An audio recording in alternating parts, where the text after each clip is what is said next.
One of my boys in particular, very, very knowledgeable about the NBA. I had the pleasure of talking to him over an hour ago. And we were talking about two things, CP3 and Carmelo Anthony. Now, for those of you who were living under a rock and you don't know, CP3 exercised the opt-out clause in his contract. Was going to leave the Los Angeles Clippers instead. Got traded to the Houston Rockets. Did y'all know that CP3 turned down 5 years? The Clippers were going to offer him a fifth year. That was going to elevate his salary to $207 million. He turned it down. Clearly betting on himself in Houston with James Harden, believing that whatever level of success he's able to capture by being being in Houston with James Harden will definitely put him in a position to make a max deal. Somebody pointed out something very, very tricky about that. Steve Ballmer, the owner for the Los Angeles Clippers, loves himself some CP3. Loves CP3. Somehow during that press conference involving Patrick Beverley and those boys, you see how happy Doc Rivers looked? Doc Rivers don't look too fazed that Chris Paul's gone, you know. So you got that element going on. If you're CP3 scheduled to make $24.268 million this upcoming season, is it right for him, 33 years of age, I think, to bet on himself? Is it right for him to turn down 5 years, over $200 million? And is it smart and right for him to do so with Houston in the throes of about to get new ownership? That's something to think about, ladies and gentlemen. And one of the other things I think is worthy of thinking about, particularly if you're right here in New York City, I'm going to tell you something right now. I love me some Carmelo Anthony. He's starting to really get to me. Because some of the decisions that are being made are really raking my nerves. Yes, Carmelo Anthony should get the hell out of New York. And yes, he has told the New York Knicks that. Fair enough. But this commitment, this fixation on ending up in Houston, I don't understand it. Because on one hand, clearly, he's represented by CAA, just like CP3 is. Guess what? Both of y'all are in Houston. The chances, at least in your eyes, increases of you getting paid because if you're playing together, you're going to have success together, and Daryl Morey and the Houston Rockets are going to be compelled to take care of you. But guess what? That was with Les Alexander as the owner. You don't know if the new owner of the Houston Rockets, whoever that may be, is going to end up feeling that way. So why take that chance? That's point number one. Point number two, if you're Carmelo Anthony, for once, could you do me a favor, please, and bet on yourself? Could you do that? Could you stop looking for the guaranteed dollars and bet on yourself? Carmelo Anthony is one of the most prolific scorers of the modern day era. He's going to be a basketball Hall of Famer, not because of his NBA career, but his overall basketball career, collegiately and Olympic competition. And the fact that he averaged 24.7 points per game for his career. But like I said, more so because of Olympic competition and collegiate basketball as opposed to the NBA career, where he's only been in one conference finals and has never played in an NBA finals in 14 years. I love me some Melo. But I'm like, damn. Can you hook up with LeBron? Can you get to Cleveland? Can you get back? Can you get to a NBA Finals? Because if you are the New York Knicks, you ain't trying to work out no deal with Houston for no damn Ryan Anderson. You talking Kyrie, that's a different conversation. Not no damn Ryan Anderson. So these are all things to consider. 866-729-ESPN is always the number to call up. That's 866-729-3776. We're talking Mayweather McGregor. We're talking Carmelo. You heard what I said to you about CP3. And no, I have not forgotten about Colin Kaepernick because nobody will let me. The story just won't go away. Petition has been signed by over 130,000 people and counting. And supposedly that's going to do wonders for Colin Kaepernick. I'm here to tell you why it might not. And why the time for sympathy for him needs to come to an end. 866-729-ESPN is the number to call up. You're listening live to the Stephen A. Smith Show, ESPN Radio. Now listen up. Listen up, America. I know a lot of you have already gotten a zebra. Are you getting happy Z's as a result? Guess what? You're welcome. As for the rest of you, what's the holdup? There are too many of you snoring and being a nuisance to everybody around you, and you need to stop procrastinating and deal with this now. And the only way to do that is to get Zepa. Why do I know there are millions still snoring? Because I used to be one of you. That's why. And guess what? Once I got a Zepa, all of that stuff stopped. I don't snore like I used to. Matter of fact, I don't snore at all. Because Zepa gets reports every time I talk about their product on my radio show. They know you went to their website, Zepa.com. They know you clicked through all the 5-star testimonials and watched the video proving it works. They know you've listened to me tell you it works. They also know that you actually went through the process of putting a Zepa in your shopping cart. Now finish the process and get a Zepa already. Listen, people, your snoring is not going to stop until you get a Zepa. I don't care what it costs. Sleep is priceless. You would know this if you got a Zepa and you read the message inside the box. I'm telling you to get a Zepa right now. Stop procrastinating. Go to Zepa.com. That's ZYPPAH.com. Remember, Zepa is Happy Z, spelled backwards. Your calls and more in a minute as we continue on the Stephen A. Smith Show, ESPN Radio. Okay, Kevin, for the grand prize of $1 million, what color is the White House? I know this. 5 seconds. Oh, switching to Geico could save you a bunch of money on car insurance? Okay. Judges? That's true, Kevin. They'll allow it. Congratulations. You're a winner. Woo! Geico, because saving 15% or more on car insurance is always a great answer. You're listening to the Stephen A. Smith Show podcast. Let me tell you something right now. Welcome back to Stephen A. Smith Show, ESPN Radio. As I talked about Mayweather and Carmelo Anthony and CP3 and all of that stuff, I'm just looking at CP3 and I'm like, you're fantastic. Superstar point guard as far as I'm concerned. Making $24 million this year, but could add 200. And you're betting on yourself on a new team that's now about to get new ownership. And CAA, being the brilliant agency that they are, probably conjured up the idea of Melo and CP3 together in Houston, trying to make that happen. But the problem arises from that because your thinking is that you get the both of them together, that's the best chance to get both of them paid. My point is, if you're Melo, what happened to winning? Why would you want to go out west? Because, by the way, the Golden State Warriors aren't the only opposition. San Antonio Spurs are no joke. And, oh, by the way, the Oklahoma City Thunder are a threat. Russell Westbrook and Paul George are not chopped liver.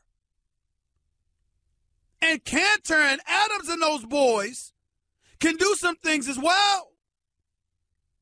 It's not a foregone conclusion that Melo, CP3, and James Harden goes to Houston and they go to the conference finals. That is not a foregone conclusion. It absolutely, positively is not. So it's going to be real interesting. Now let me get to Colin Kaepernick. Ladies and gentlemen, I stand here today telling you that I still support this man. I think there are at least 30 jobs 30 people that have jobs ahead of him. 30. Some starters, mostly reserves, but there is no question that Colin Kaepernick, from a talent perspective, should be in the National Football League. There's no question in my mind he's being blackballed or whiteballed. I feel exactly that way. And I also feel that there's a lot of naysayers out there and critics out there of Colin Kaepernick who should really check themselves, because guess what? If you want to tout the red, white, and blue, the American flag, and what we stand for as a nation, shouldn't you be applauding the fact that he exercised his First Amendment rights and privileges, his constitutional rights, how his protest was peaceful, how he harmed no one, and more importantly, he broke no laws? That's more than we could say for Zach Randolph for the Sacramento Kings, who just got arrested, busted with weed, and had so much weed on them that the police labeled it intent to sell, which, by the way, is bogus. Bogus. I find that kind of charge reprehensible. Because somebody has an X amount of weed on them, you're going to attach the stigma of intent to sell? You don't have any proof that Zach Randolph wasn't going to smoke all of that himself? Or that he was going to share with his crew that he was with? That's not selling. So I really am opposed to that.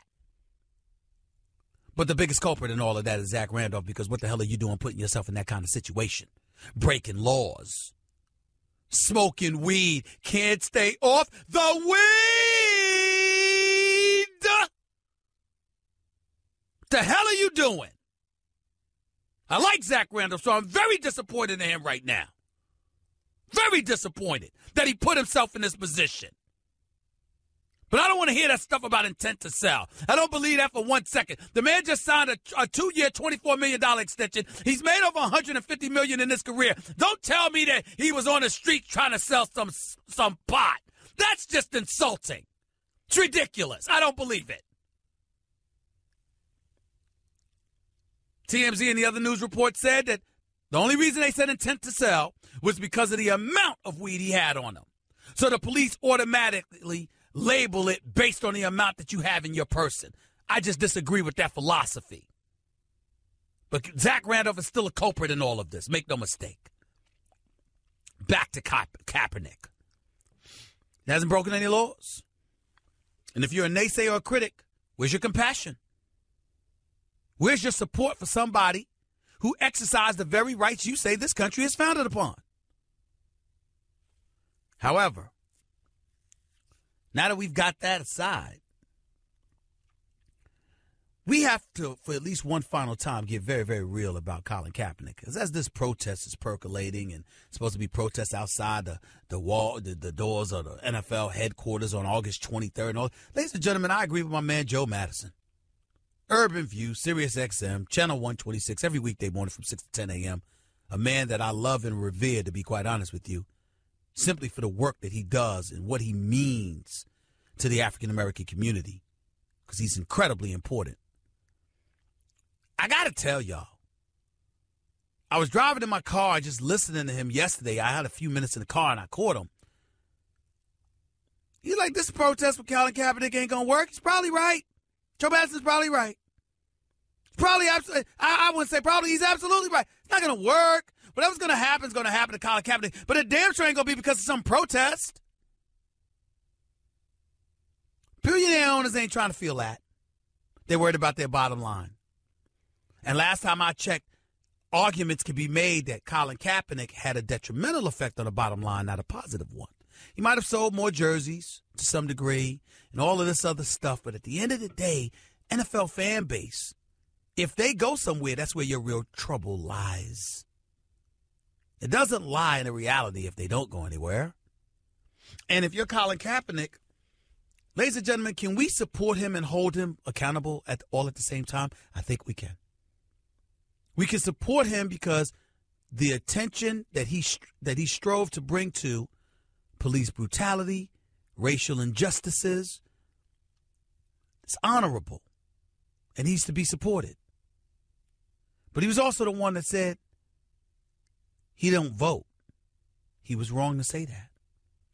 Let's take it a step further. Ray Lewis is behind the scenes trying to help you. Steve Bisciotti is on the record openly acknowledging that he's considering you. The Ravens and Coach John Harbaugh and Ozzie Newsome clearly are pushing him to consider you. And you respond, albeit not you directly, your girlfriend, but that is your lady,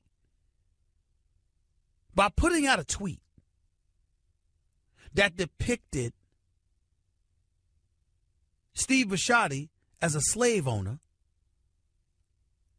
and Ray Lewis as the quintessential house you-know-what. Using the characters Leonardo DiCaprio to depict Steve Bisciotti as him and Ray Lewis as Samuel L. Jackson in the movie Django. Highly insulting, highly incendiary. Ray Lewis was done with Colin Kaepernick from the moment that happened. I would know because I spoke to Ray Lewis. Was on the phone with him within the hour. He was done with them. Because you can't insult a black man any worse than that. And if you're the billionaire Bashotti, you're like, excuse me? And you know what that was tantamount to? Ray Lewis and his Ray Rice and his idiotic self. Now, we all know about the video and hitting the fiance who's the then wife. And Ray Rice has put forth an extraordinary effort in terms of resurrecting himself and correcting his mistakes. And he's to be applauded for that. But the one thing we never focused on nearly enough is that in his zest to talk about how he was telling the truth, to stick out his chest and try to take credit for being honest. Remember, that same owner, Steve Bashotti, had emailed him during the situation telling him, we got you. We just need to let this die down. We're going to come to your aid. And you dime him out instead of being quiet. Just shut up. And the billionaire is going to come back and take care of you because of a situation you put yourself in. That billionaire owner ain't had nothing to do with you being in Atlantic City and hitting your fiance with a left hook. Shotty ain't had nothing to do with that. But you want to dime him out when all he was trying to do to help you. You Colin Kaepernick, and you let your lady send out some tweet like that while you trying to get a job. Now, that's not your fault. She's a grown woman and she can decide to do whatever she wants to do. But obviously, because she's your lady and she's talking about you in the throes of this situation, she's a reflection of you. So when she did it, you're going to get blamed for that. And that's what happened. And then we turn around and then we got to take into account the Miami situation. Yes, you took your stance last year. Did you have to go to Miami and wear a Fidel Castro T-shirt when you knew that 34% of the population there was Cuban? Did you have to do that? All I'm saying is we're so busy talking about who's victimizing Colin Kaepernick that we haven't spent nearly enough time talking about how Colin Kaepernick has victimized himself. Maybe if we focused on that, a real resolution will arrive. Quite possibly sooner than later. Just a thought. Just a thought. 866-729-ESPN. That's 866-729-3776. More of your phone calls. Plus, I'll air a piece of my Mayweather interview from a couple of days ago. Stick around. It's the Stephen A. Smith Show on ESPN Radio. Guess what? You're in the middle of the Stephen A. Smith Show podcast. Damn it, I mean it. I've always loved that beat. Always loved that beat. Welcome back. Stephen A. Smith Show, ESPN Radio. Before I go back to the phones, I wanted to say something. And I wanted to get back to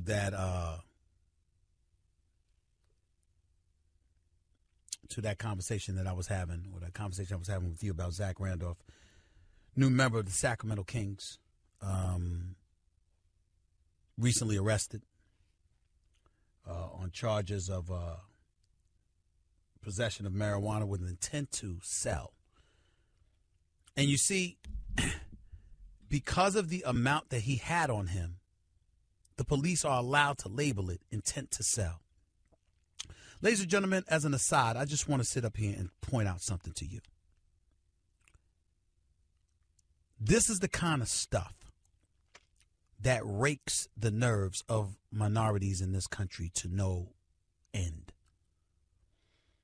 He has possession of marijuana, call it possession of marijuana.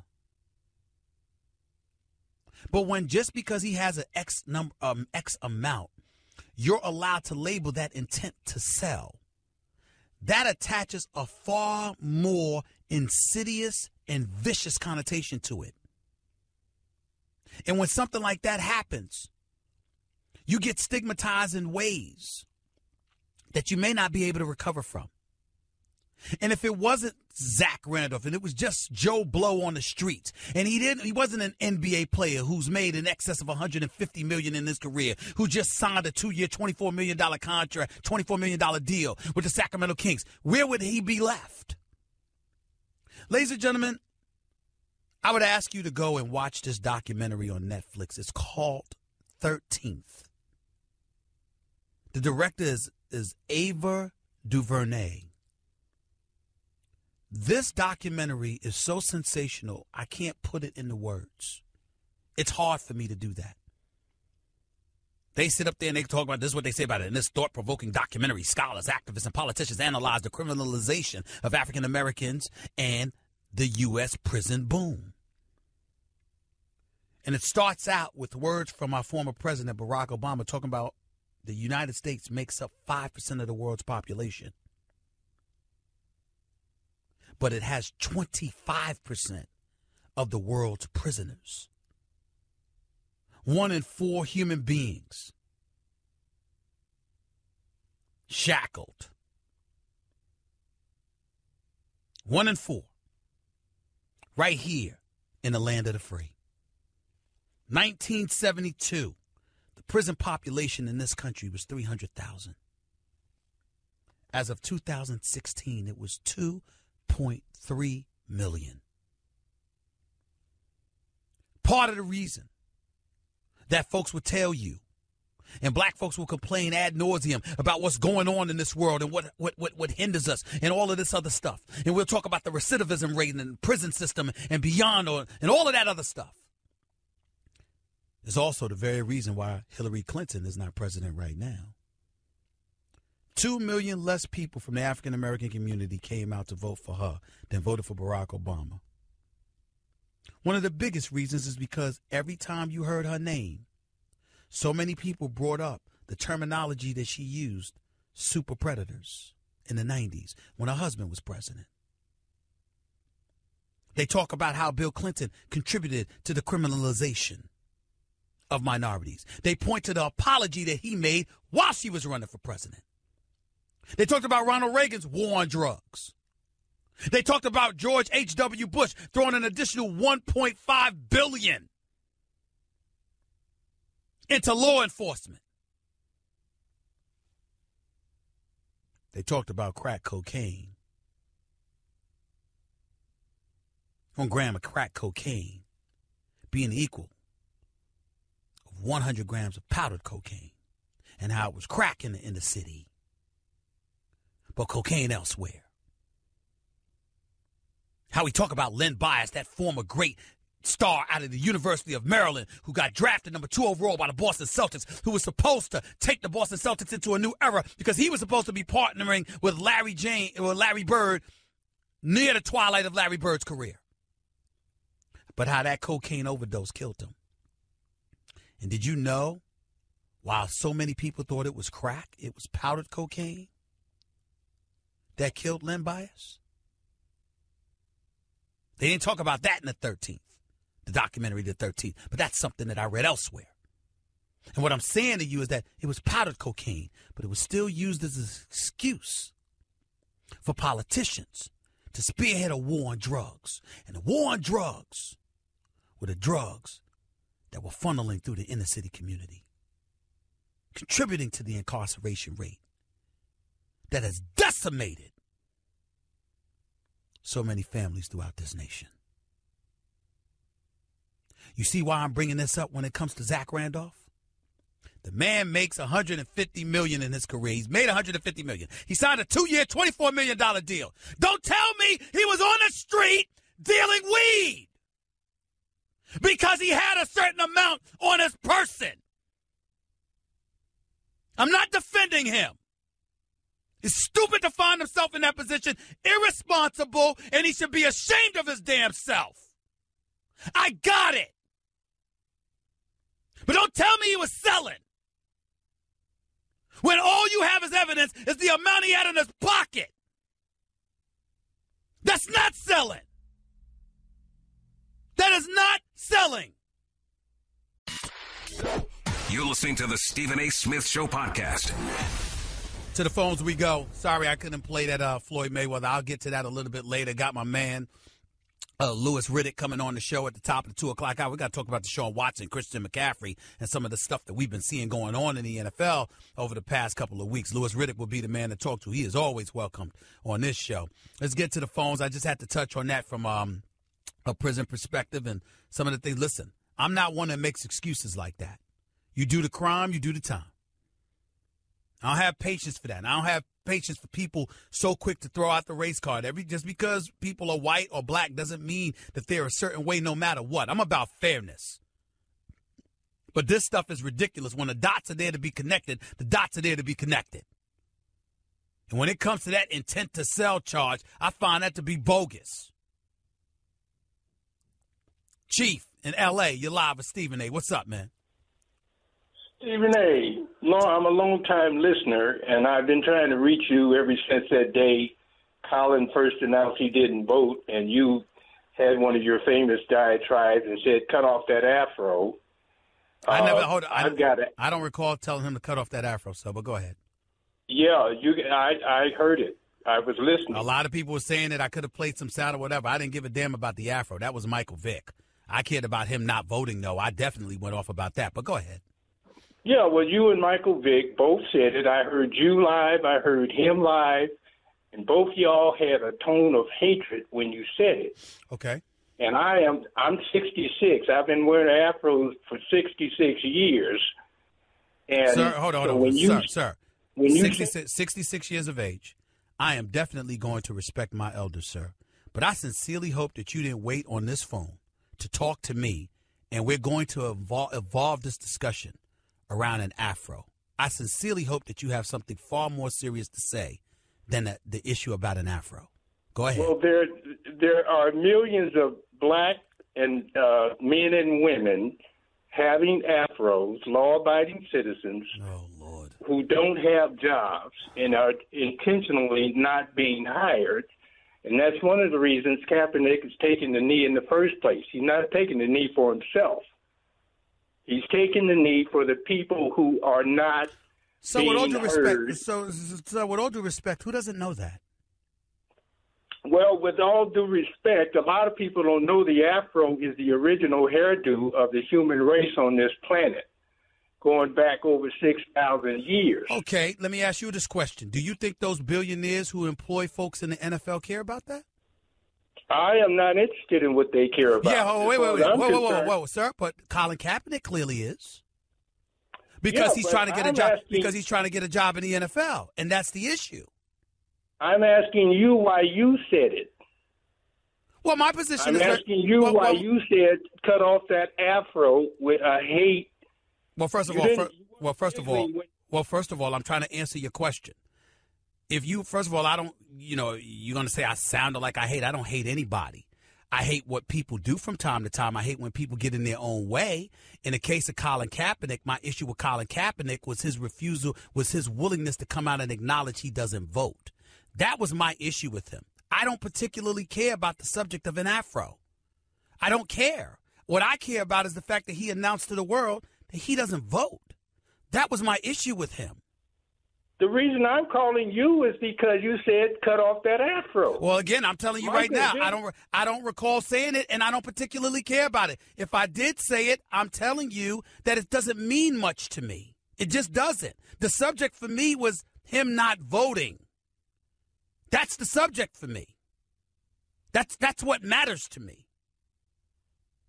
Well, what matters to me is that the original hairdo of the human race is being demonized and portrayed as dangerous. It's similar to Mark Cuban when in his comment about Trayvon Martin wearing a hoodie and looks so dangerous, and when Zuckerberg from Facebook wears a hoodie in the office, he's a hero. Well, wait a minute. Mark Cuban is the same guy that came on the air and said that, you know what, if he saw a guy in a hoodie, he'd walk to the next across the street, just like if he saw a skinhead, he'd walk across the street.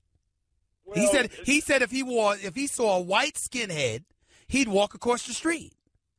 So why is it that you're bringing up the hoodie, but you're not bringing up the second part of that comment when Mark Cuban said if somebody was white but was a skinhead, he'd be just as scared of them? Why did you ignore that? I never heard him say that. Oh, you didn't hear that part. So you heard the part that you don't like the fact about the hoodie. You don't like the fact about the afro. You heard that crystal clear. But the other part that he said when it came to him pointing out how a white individual who's a skinhead with tattoos all over his head, he'd walk across the street for them too. You didn't hear that one, did you? No. Okay. I appreciate the call. Thank you very much. I'll keep that in mind. We can't have selective hearing. Mark Cuban wasn't talking about just black people. He talked about white folks. He talked about imagery and presentation. And more importantly, he talked about something that's very, very real. I had no problem whatsoever with what Mark Cuban had to say. Nothing. He was just being honest. In America, you have a right to be honest about what you fear, just like somebody has a right like Chief did when he called up to correct you on that. But what he wants to focus on is the afro. Okay. Well, what if an employee in America said, I don't want you having a damn afro and being employed by my company? What you gonna do? I got a right to wear an afro. Yeah, okay, and he has a right not to hire you. Now what? That's just a sample of what you'll hear on the Stephen A. Smith Show. Weekdays at 1 p.m. Eastern on Sirius XM Channel 80 and the ESPN app.